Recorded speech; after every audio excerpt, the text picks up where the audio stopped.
तो क्या हाल है दोस्तों, मैं आपका दोस्त प्रणव फिर आ गया हूँ एक नई वीडियो के साथ। और चलते चलते हम पहुंच गए हैं इस सीरीज की 5वीं वीडियो पर। होप कि आप सबको ये सीरीज बहुत पसंद आ रही होगी। चलो देखते हैं कि वॉर का सिनेरियो क्या चल रहा है। और आप देख सकते हैं कि हम तीसरी वॉर भी हार चुके हैं। और इस बार की क्लैन वॉर लीग को देखकर मेरे मन में एक ही बात आ रही है, मारो हमको जिंदा मत छोड़ो सालो। हम कोई मंदिर का घंटा है कि कोई भी आके बजा जाता है। इतनी दुर्गति तो मैंने आज तक नहीं देखी CWL में। लगातार तीसरी बार हम सेम लीग में हैं और हमारे ओपोनेंट्स फिर भी हाई लेवल के आ रहे हैं। और बात ये भी नहीं है कि हमारे टाउन हॉल अपग्रेड नहीं हो रहे हैं। इस बार के सभी टाउन हॉल्स एक लेवल ऊपर हैं, लेकिन जो हमारे ओपोनेंट्स के टाउन हॉल है वो हमसे भी ऊपर एक आ रहे हैं। चलो अब जो हुआ सो हुआ। चलो चलते हैं हम अपने नेक्स्ट अटैक की ओर और देखते हैं ओपोनेंट के बेस को।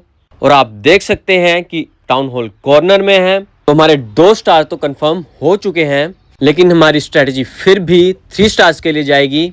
और आप सबको पता ही होगा कि हम अटैक कहां से शुरू करने वाले हैं और किस से शुरू करने वाले हैं। मेन जो हम कंसंट्रेट करेंगे वो करेंगे अपने ओवरग्रोथ स्पेल की ओर। क्योंकि पिछली वीडियोस में आपने देखा होगा कि ओवरग्रोथ स्पेल हम नहीं लेकर गए थे और हमारा अटैक बिल्कुल ही खराब हो चुका था। लेकिन अब हम गलती दोबारा नहीं दोहराएंगे और ओवरग्रोथ स्पेल को लेकर जाएंगे। यहाँ हमारी अटैकिंग साइड होगी 9 to 12 के बीच में। और हमारा मेन टारगेट जो होगा वो होगा टाउन हॉल। और आप मेरी आर्मी को देख सकते हैं। और मैं आप सबको भी सलाह दूंगा कि अगर आप अपर टाउन हॉल की ओर जा रहे हैं अटैकिंग के लिए तो ओवरग्रोथ स्पेल को जरूर इंक्लूड करें, कि ओवरग्रोथ स्पेल का इम्पैक्ट बहुत ही ज्यादा है। तो यहाँ हम शुरू करते हैं रॉयल चैम्प से और साथ ही यूज करेंगे अपने इनविजिबिलिटी स्पेल्स का। और मुझे नहीं लगता कि टाउन हॉल तक जाने में आरसी वॉक को कोई दिक्कत होनी चाहिए। लेकिन एक दिक्कत की बात हो सकती है, वो है स्पेल टावर। ये हमारे रॉयल चैम्प को डिस्ट्रैक्ट जरूर करेगा, लेकिन आसपास कोई ज्यादा डिफेंस नहीं पड़ा। मुझे नहीं लगता कि कोई दिक्कत की बात होनी चाहिए। और यहाँ हमारे क्लैन कैसल के ट्रूप्स भी बाहर आ चुके हैं। आप देख सकते हैं कि इलेक्ट्रो बूट्स डैमेज कर रहे हैं आसपास की बिल्डिंग्स को। इसमें टाउन हॉल भी आता है। और अभी हमारे पास 3 इनविजिबिलिटी स्पेल्स बाकी हैं, मतलब डिफेंस की तो खैर नहीं है दोस्तों। और यहाँ हमारा 1 स्टार कंफर्म हो चुका है। और कोशिश हमारी ये रहेगी कि हम ज्यादा से ज्यादा डिफेंस को कवर करके जाएं, क्योंकि जितना ज्यादा डिफेंस हम आरसी बॉक्स से क्लियर कर देंगे उतना ही हमारी बची हुई आर्मी को रिलैक्सेशन मिलेगी। और आरसी के गायब होते ही हम शुरू करेंगे अपने मेन अटैक से, जो कि है king queen with the sage barrack. और 9 o'clock से रिलीज करेंगे अपने ड्रैगन्स को और साथ ही यूज करेंगे अपने वार्डन का और बची हुई आर्मी का। इस बार हम ओवरग्रोथ स्पेल का थोड़ा लेट यूज करेंगे, क्योंकि इस बेस में ईगल आर्टिलरी नहीं है। और आपको भी इस स्ट्रेटजी को देखना होगा। और कोशिश हमारी ये रहेगी कि जब ट्रूप्स मोनोलिथ के पास पहुंच जाएंगे तभी हम ओवरग्रोथ स्पेल का यूज करें। यहाँ हमने रॉयल चैम्प को भी रिलीज कर दिया है, ताकि वो हमारे ट्रूप्स के साथ सपोर्ट करे और ज्यादा से ज्यादा डिफेंस को कवर करे। अब देख सकते हैं कि हमने ओवरग्रोथ स्पेल का यूज कैसे किया है। और इस बार हम वार्डन की एबिलिटी को थोड़ा बचा के रखेंगे, ताकि जैसे ही ओवरग्रोथ स्पेल का इफेक्ट खत्म हो वैसे ही हम यूज कर पाए अपने वार्डन की एबिलिटी का। मोस्ट प्रोबेबली तो ये 3 स्टार होना चाहिए, क्योंकि हमारे पास एबिलिटीज अभी बहुत बाकी हैं।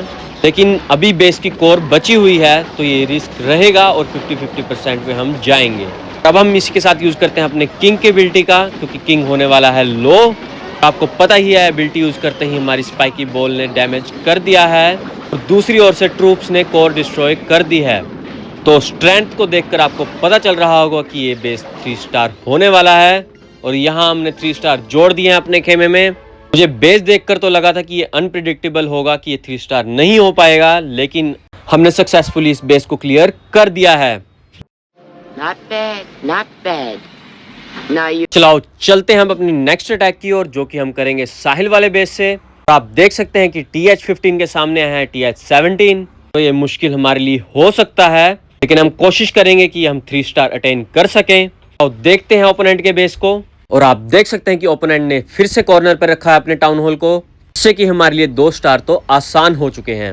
वैसे TH-17 के डैमेज को देखकर सबको अपना टाउन हॉल सेंटर पर रखना चाहिए, क्योंकि कभी कभी 2 स्टार लाना भी मुश्किल हो जाता है TH-17 पर, अगर टाउन हॉल सेंटर पर हो।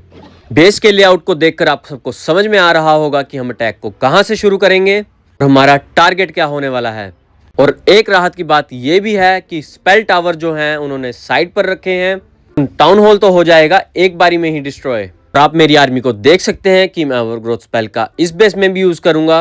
और यहाँ मैं यूज करूंगा अपने मिरर की एबिलिटी का, क्योंकि मेरे पास हीलर्स की एबिलिटी नहीं है, क्योंकि वो सिर्फ लेवल 11 पे है। चलो आओ शुरू करते हैं अपने अटैक को, और हम यूज करते हैं अपने रॉयल चैम्प का, और साथ ही यूज करेंगे इनविजिबिलिटी स्पेल्स का। लेकिन इस बार हम यूज करेंगे पहले इनविजिबिलिटी स्पेल्स को। टाउन हॉल बिल्कुल ही कॉर्नर पर है। अभी मेरे मन में सिर्फ एक ही बात आ रही है, मेरे को इस बार रिस्क लेने का ही नहीं है, बिल्कुल रिस्क नहीं लेने का। क्योंकि अगर हमने रिस्क लिया तो आरसी हो जाएगा इस बेस में ही गायब। और आपको पता ही होगा कि रॉयल चैंप हमारे लिए इस अटैक में कितना अहमियत रखता है। और यहाँ हमारा रॉयल चैंप पहुंच चुका है अपने मेन टारगेट की ओर, और अभी हमारे पास 5 इनविजिबिलिटी स्पेल्स बाकी हैं। इस बेस की तो वाट लगने वाली है कि टाउन हॉल के बाद होने वाला है और भी डिफेंस क्लियर। और कोशिश हमारी यही रहेगी कि हम ज्यादा से ज्यादा डिफेंस क्लियर करके जाएं, ताकि हमारी रिलीज होने वाली आर्मी को कोई दिक्कत ना हो, इजीली 3 स्टार अटेन कर सकें। तो इस बार मैंने हीरोज पोर्शन का भी यूज किया है कि टाउन हॉल आया हमारे सामने TH17, और अभी हमारे हीरोज जो हैं वो हमारे TH15 के भी मैक्स नहीं हुए थे। यहाँ हम करते हैं रॉयल चैंप को गायब और यूज करते हैं अपनी मेन आर्मी का, जो कि है king and queen with a says barrack. और आप सबको कह दूं कि किंग क्वीन को हमने वहां रिलीज करना है जहां हमारे पास बिल्डिंग्स बची हैं, ना कि डिफेंस। तो जिस तरफ हमारा मेन डिफेंस पड़ा है वहां हम यूज करेंगे अपनी मेन आर्मी को, जो कि है ड्रैगन्स प्लस वार्डन एंड बची हुई आर्मी। साथ ही हम यूज करेंगे अपने ओवरग्रोथ स्पेल का, ताकि हम थोड़े डिफेंस को कर सके शांत। उस साइड आप देख ही रहे होंगे कि ओवरग्रोथ स्पेल के अंडर आ चुका है हमारा स्वीपर, जो कि हमारे ट्रूप्स को दिक्कत दे सकता था, पर हमने उसे कर दिया है रोक। अभी तो ट्रूप्स की स्ट्रेंथ अच्छी दिख रही है, लेकिन एंड आते आते देखते हैं कि क्या होता है इस अटैक में। यहाँ हम यूज करते हैं अपनी किंग की एबिलिटी का, कि मुझे एंटर होना है कोर के अंदर, कि TH17 का डिफेंस है बॉस। और यहाँ जो हमें दिक्कत दे सकता है वो है मोनोलिथ, तो हम यूज करते हैं अपने ग्रैंड वार्डन की एबिलिटी का। तो दूसरी ओर आप देख सकते हैं कि हमारा किंग बहुत लो हो चुका है, और हमें यूज करनी पड़ रही है अपनी क्वीन की एबिलिटी भी। अब ट्रूप्स की जनसंख्या देखकर मुझे लग रहा है कि ये 3 स्टार नहीं हो पाएगा, क्योंकि मेरे दोनों हीरोज डाउन हो चुके हैं, और साथ में रॉयल चैंप भी, और अकेला वार्डन कुछ कर नहीं सकता। अब कोशिश हमारी ये रहेगी कि हम ज़्यादा से ज़्यादा डैमेज को कवर करें। मुझे इस बार एग्जीक्यूशन में कोई कमी नहीं लगी, लेकिन डिफेंस ही इतना अच्छा है, हम मजबूर हैं कि यहाँ हमें सिर्फ 2 स्टार ही मिलेंगे। और शायद इस बार भी ये 85% के करीब ही जाएगा, क्योंकि वार्डन का डैमेज भी कुछ खास नहीं है कि वो बड़ी बड़ी बिल्डिंग्स को जल्दी क्लियर कर दे। यहाँ आर्चर टावर का फोकस सीधा जाएगा हमारे ग्रैंड वार्डन की ओर। लगता है हमारा खेल यहीं खत्म हो जाएगा। कोशिश तो हमारी पूरी रही 3 स्टार के लिए, लेकिन we can't break the COC rules. लेकिन हम हिम्मत नहीं हारेंगे दोस्तों, और अगली CWL में करेंगे कम बैक, कि मुझे हारना बार बार बिल्कुल भी पसंद नहीं। और यहाँ हमारा वार्डन आर्चर टावर से जीत चुका है, लेकिन मुझे लगता नहीं कि ये अगला डिफेंस तोड़ पाएगा, कि इस कैनन के हिट पॉइंट्स बहुत ही ज्यादा हैं। अगली बार की CWL तक हमें टाउन हॉल को अपग्रेड करना पड़ेगा, क्योंकि हमारे सामने सभी बेसिस आ रहे हैं TH17, जो कि हमें अगली वॉर में दिक्कत देंगे। अगर हमें पहुंचना है अपनी अगली लीग पर, तो हमें अपनी लिमिट्स को ब्रेक करना पड़ेगा। और यहाँ जोड़ दिए हमने 2 स्टार विद 86% डैमेज, और अब इंतजार करते हैं रिजल्ट आने का। देखते हैं हमारे क्लैन वाले कहां तक लेकर जाते हैं। इस वॉर का रिजल्ट मैं आपको अगली वीडियो में हाईलाइट करूंगा, तो स्टे ट्यून्ड। एंड अगर आपको ये वीडियो अच्छा लगा हो तो प्लीज लाइक, एंड और ऐसी मजेदार वीडियोस देखने के लिए प्लीज सब्सक्राइब माय चैनल, जिसका नाम है सैबियो गेमिंग।